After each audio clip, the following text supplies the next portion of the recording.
एक तर रोस्टर प्रमाणे मंत्री नाही, रोस्टर प्रमाणे राज्यमंत्री नाही, रोस्टर प्रमाणे त्या खात्याचा मंत्री नाही. त्यांना राज्यपालांकडे जायचं होतं म्हणून ते गेले. म्हणजे आज जर राज्याचा प्रमुख सभापती महोदय जर याच्यामध्ये सिरियसनेस घेत असेल, मग मंत्र्यांना एवढी काय घाई लागली सभापती महोदय? सत्ताधारी पक्ष हे सभागृह चालवण्यामध्ये काही त्यांना फार इंटरेस्ट आहे असं मला वाटत नाही. या सभागृहाची काही गिनतीच नाहीये किंवा या सभागृहाला कोण मोजतच नाहीये की कोण विचारते या सभागृहाला. चंद्रकांत दादांनी सर्क्युलर काढलंय, जॉईंट सेक्रेटरी दर्जाच्या अधिकाऱ्यांनी उपस्थित राहावं. म्हणजे असं नाही की सर्क्युलर काढून पण त्याचा जर मान ठेवणार नसतील की खरोखर मंत्री येणार आहेत नाही येणार आहेत का आम्ही आपल्या रिकाम्या टेबलावरती डोकं आपटू. आमचं 2 वेळा सभागृह तहकूब झालंय, आम्ही कोणाच्या समोर भाषणं करायची? अशी बाब होणार नाही, ही बाब त्यांच्या निदर्शनास. मुख्य सचिवांना सभापती महोदय आपण गटनेत्यांच्या बैठकीमध्ये बोलवा आणि मग या प्रस्तावाला चर्चा करा. नाही तर काय सभापती होते आपण आता असं लेटगो केलं, जस्ट चर्चा चाललेली आहे, त्यांनाही काय वाटणार नाही, उद्या ती दिलगिरी व्यक्त करते. सत्ताधारी पक्ष हे सभागृह चालवण्यामध्ये काही त्यांना फार इंटरेस्ट आहे असं मला वाटत नाही. त्याचं कारण असं आहे की महत्त्वाचे विषय विरोधी पक्षाकडनं मांडले जातात. आपल्याला माहिती आहे की टी व्हीच्या माध्यमातून आणि सोशल मीडियाच्या माध्यमातून हल्ली सगळं देश किंवा जग हे सभागृह पाहत असतं आणि अशा वेळेला या सभागृहाची काही गिनतीच नाही आहे किंवा या सभागृहाला कोण मोजतच नाही आहे. अशा प्रकारचं चित्र हे देशामध्ये आत्ता हळूहळू जातं आहे. आपल्याला माहिती आहे की आपल्यावरती देखील आपण काल हक्कभंग जो काल शिफारस झाली त्याचं मूळ कारणच हे आहे की कोण विचारते या सभागृहाला. आणि म्हणून आपण सभागृहाने एकमताने ठराव पारित केला की या सभागृहाचं महत्त्व अधोरेखित केलं गेलं पाहिजे, त्याची ताकद दिसली पाहिजे, त्याची ताकद राहिली पाहिजे. म्हणून आपण हक्कभंग समितीच्या समोर तो विषय आणून आपण सभागृहाचं महत्त्व अधोरेखित केलं. गेले कित्येक तास हे सभागृह चाललंय, कोण मंत्री येतंय नाही येतंय, बघतंय नाही बघत आहे. आता 260चा प्रस्ताव आहे, विरोधी पक्षाचा पहिला प्रस्ताव आहे, ज्या प्रस्तावामध्ये मुंबईच्या बाबतीमध्ये किंवा ज्या वेगवेगळ्या यंत्रणा विकासाच्या यंत्रणा आहेत याच्यावरती महत्त्वाची चर्चा आहे. आणि त्या चर्चेची दखल घेण्यासाठी नगरविकास खात्याचा कोणी नाही. 2 कॅबिनेट मंत्र्यांचा कंपल्सरी अटेंडन्स हा असतोच असतो. आज त्या दोन्ही मंत्र्यांपैकी एक मंत्री आहेत, ते मंत्री आम्ही त्यांच्यावरती कुठलीही टीका किंवा टिप्पणी करू इच्छित नाही, ते त्यांच्या कंपल्सरी अटेंडन्सच्या मुळे आलेले आहेत. राज्यमंत्री नगरविकास असायला पाहिजे, राज्यमंत्री गृहनिर्माण असायला पाहिजे, ते देखील नाही आहेत. मग रोस्टरप्रमाणे मंत्री आहेत की नाही? एक तर रोस्टरप्रमाणे मंत्री नाहीत, रोस्टरप्रमाणे राज्यमंत्री नाहीत, रोस्टरप्रमाणे त्या खात्याचा मंत्री नाही. आणि अधिकारी हे खरं इनव्हिजिबल गॅलरी आहे, आम्हाला त्याच्यावरती खरं तसं बोलण्याचा अधिकार नाही. पण अधिकाऱ्यांचं देखील रोस्टर आहे. कुठला अधिकारी उपस्थित असला पाहिजे खालच्या सभागृहामध्ये याच्यावरती एक IAS ऑफिसरला सस्पेंड करण्याची वेळ आली. बरोबर का चूक ही नंतरची गोष्ट आहे. काल माझी विधानसभा अध्यक्षांनी खंत व्यक्त केलेली आहे. आणि अशा वेळेला अधिकारी नाही, अशा वेळेला मंत्री नाही, अशा वेळेला कोणी आपली दखल घेत नाही. सभागृह चालणार कसं? सभापती महोदय आपल्याकडनं आम्हाला मार्गदर्शन हवं आहे, याच्या बाबतीत काहीतरी सणसणीत आदेश आपल्याकडनं आम्हाला अपेक्षित आहेत. मला वाटतं ते आदेश अजूनही पोचलेले दिसत नाही आहेत. आणि म्हणून आम्ही कित्येक वर्ष मागणी करतोय, अरे तुम्हाला कोणाला नाही जमत तर प्रवीण दरेकरांतर मंत्री करा, ते तरी आमच्यासाठी सदैव उपस्थित राहतील याची गॅरंटी विरोधी पक्ष म्हणून आम्ही घेतो. हा नाही नाही, तुम्ही तर घेणार नाही, घेतली असते तर एवढा मंत्री झाले असते.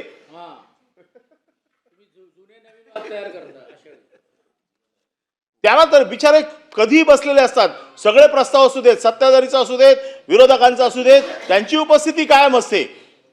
मग कमीत कमी मंत्री म्हणून आम्ही त्यांचं ऐकू. पण सभापती महोदय आपल्याकडनं आमची अपेक्षा आहे की खरोखर मंत्री येणार आहेत नाही येणार आहेत का आम्ही आपल्या रिकाम्या टेबलावरती डोकं आपटू. आमचं 2 वेळा सभागृह तहकूब झालंय, आम्ही कोणाच्या समोर भाषणं करायची?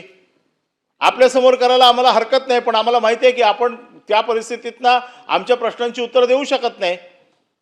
आम्ही झिरवळ साहेबांना म्हटलं तुम्ही ऐका आणि तुम्ही उत्तर द्या, ते म्हणतात मी कंपल्सरी अटेंडन्सला आहे.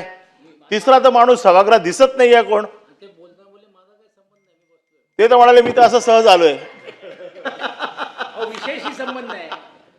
मग करायचं काय सभापती महोदय? आता 2 वेळेला सभागृह तहकूब झालंय, आपण याच्यावरती आम्हाला सांगा मार्गदर्शन करा. जमलंच आपल्याला तर आदेश द्या. अनिल परब साहेब यांनी जी खंत व्यक्त केलेली आहे ती सभागृहाचं कामकाज चालू असताना 2 वेळा सभागृह तहकूब होऊन देखील मंत्री उपस्थित नाहीत आणि राज्यमंत्री उपस्थित नाही आणि अधिकाऱ्यांची देखील उपस्थिती नाही आहे. ही बाब बिलकुल बरोबर नाही आहे. आणि या संदर्भामध्ये संसदीय कामकाज मंत्री यांना देखील अवगत केलं जाईल आणि राज्याचे मुख्य सचिव यांना देखील या संदर्भामध्ये विचारणा करून पत्राद्वारे सूचित करून पुन्हा अशी बाब होणार नाही ही बाब त्यांच्या निदर्शनास आणून देण्यात येईल.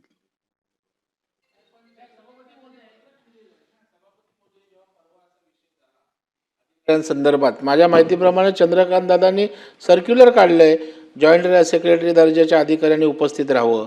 म्हणजे असं नाही की सर्क्युलर काढून पण त्याचा जर मान ठेवणार नसतील.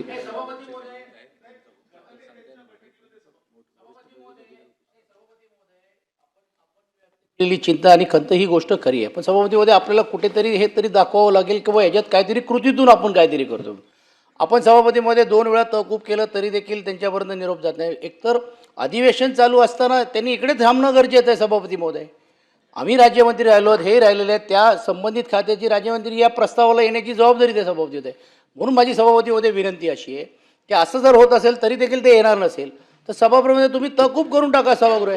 आणि मुख्य सचिवांना सभापती महोदय आपण गटनेत्यांच्या बैठकीमध्ये बोलवा आणि मग या प्रस्तावाला चर्चा करा. नाही तर काय सभापती होते आपण आता असं लेटगो केलं, जस्ट चर्चा चाललेली आहे, त्यांनाही काय वाटणार नाही, उद्या ती दिलगिरी व्यक्त करतील आणि परत येरे माझ्या मागे. म्हणून सभापती होते आपल्याला विनंती आहे, नाही तर या चर्चेला अर्थ राहणार नाही. सभापती बैठकीत मुख्य सचिवांना बोलवा आणि त्यांचं देखील रोस्टर एकदा आम्हाला कळू देत. ते जरी इनविजिबल असले तरी सदस्य म्हणून माझा अधिकार आहे आणि आपल्या अधिकाराला कोणीही आव्हान देऊ शकत नाही. 2दा सभागृह तहकूब झालेले आहे आणि 2 वेळेला सभागृह तहकूब होऊन देखील जर अधिकारी किंवा मंत्री जर येत नसतील तर मला वाटतं उद्या संसदीय कार्यमंत्र्यांच्या उपस्थितीत आपण बैठक लावा. जमलं मुख्यमंत्र्यांना देखील आपण बोलवा, परंतु या विषयातला सिन्सिअरली जर घेणार नसतील तर आम्हाला देखील कामकाज करण्यामध्ये काही इंटरेस्ट नाही आहे. कोणासमोर बोलायचं? रिकामी बाकांसमोर बोलायचं? आणि सभापती महोदय काल तुम्ही मंत्री नाही आहेत ना. नाही सभापती महोदय, काल तुम्ही बघितलं असेल माननीय मुख्यमंत्री महोदय ज्यावेळी बजेटच्या चर्चा होती त्यावेळी ते येऊन बसले. सभापती महोदय त्यांना राज्यपालांकडे जायचं होतं म्हणून ते गेले. म्हणजे आज जर राज्याचा प्रमुख सभापती महोदय जर याच्यामध्ये सिरियसनेस घेत असेल मग मंत्र्यांना एवढी काय घाई लागली आहे? सभापती महोदय आपली बाब अतिशय कुठलं असं काम करतात आता मंत्री? आपण बस जरा. आपलं म्हणणं आणि बाब अतिशय गंभीरपणाने मी घेतलेली आहे आणि उद्या गटनेत्याच्या बैठकीमध्ये आणि शक्य जरास आपल्या सभागृहामध्ये देखील मी आपल्याला अवगत करेल की संसदीय कामकाज मंत्री यांच्या मार्फत देखील या संदर्भामध्ये आपल्याला माहिती घेईल आणि माननीय आपण जी मुद्दे उपस्थित केले त्या अनुषंगाने अधिकाऱ्याच्या संदर्भात देखील राज्याच्या मुख्य सचिवांच्याकडून तातडीने आता विधानमंडळाचं सचिवालय त्यांच्याशी संपर्क साधून उचित माहिती घेईल आणि त्या संदर्भात देखील आपल्याला उद्या अवगत करण्यात येईल. आता सभागृहाची बैठक स्थगित होत आहे आणि हा एक घोषणा करतोय. आज बुधवार दिनांक 11 मार्च 2026 रोजी मान्य केलेल्या महाराष्ट्र विधान परिषद नियम 101 अन्वये विशेष उल्लेख सूचना सभागृहाच्या पटलावर ठेवल्याची मी घोषित करीत आहे.